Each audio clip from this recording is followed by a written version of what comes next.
Okay, so now let's talk about how to do the layout for the assembly of a mitered case, box, or frame. If you have a way that works really well for you, take in what I have to say and then provide your feedback on my method. And if you have another great method, please share it with us in the comments and tell us how it works for you. So this flag box, we're going to go through how we do the layout for assembling it. Now, clamping miter joints is not easy. In this case, we have the 45. We have two 45 angle corners and then a 90-degree corner. 90-degree corners, which is more typical for, drawers or boxes, even doing those is very difficult. I chose to do this box with the 45s because that's even more difficult.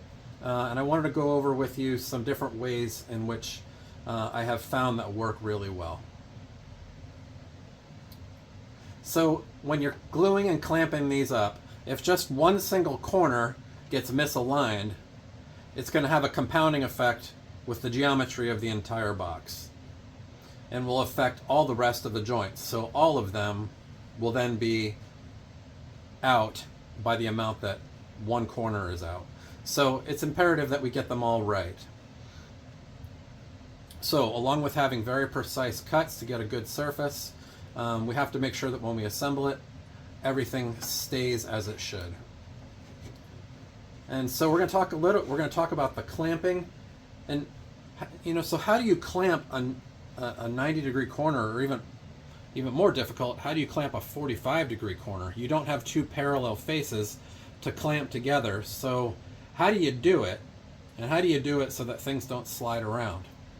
So I'm going to show you a homemade version of a clamping jig and a production version of a clamping jig that I have found to work extremely well with helping to make sure your joints stay aligned, square, and tight. So this system, again, I've developed over a number of years of having lots of bad and frustrating experiences, and I'm always looking for better ways to try to do these things. So first off, as you can see, we've taped off these edges right on the edge of where the glue is going to be. So this is really just taking, I found that a squared off masking tape, and you put that right in. Do not go up to the line. I would stay off your joint line by about a 64th of an inch. Because if you go right up to it, sometimes your tape will get consumed within the joint, and then when you go to pull the tape off, it rips and some of the tape is left inside the joint. You don't want that. If you go about a 64th off, I found that works really well. Because once you put these joints together and glue squeezes out here, it's very difficult to get in there to clean it up, especially if it dries.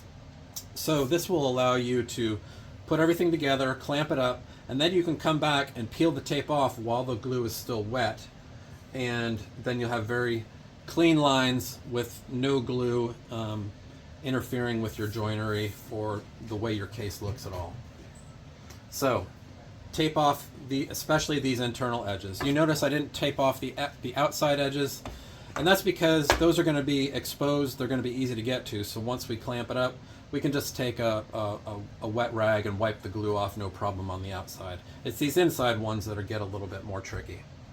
Okay, so you'll see back here, I have a straight edge and alignment guide here. This is on my assembly table. So this, you need a straight, perfectly straight alignment guide for doing your layout. So how this thing goes together, we'll come back.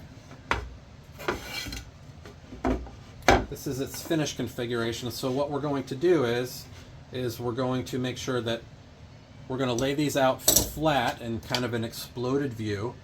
And so that all of these edges match up. So we're going to take these like this, fold them out, put them on our alignment guide, put our center piece on our alignment guide, and put everything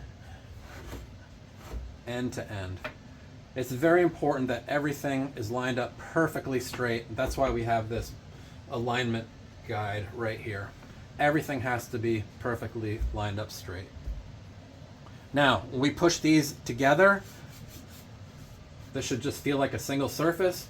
When you push the joints together, they should be completely tight. There should be no gap there. You should see no light in between them. Now, we're going to tape these together with masking tape. We're going to flip it over. We're going to put in our clear pane, and we're going to fold the whole case together. So that is the general layout for when you want to do an assembly for a case like this. And again, this works for a rectangular box, a square box, a picture frame. We picked a triangle, which is a little bit more difficult, a little bit more complex.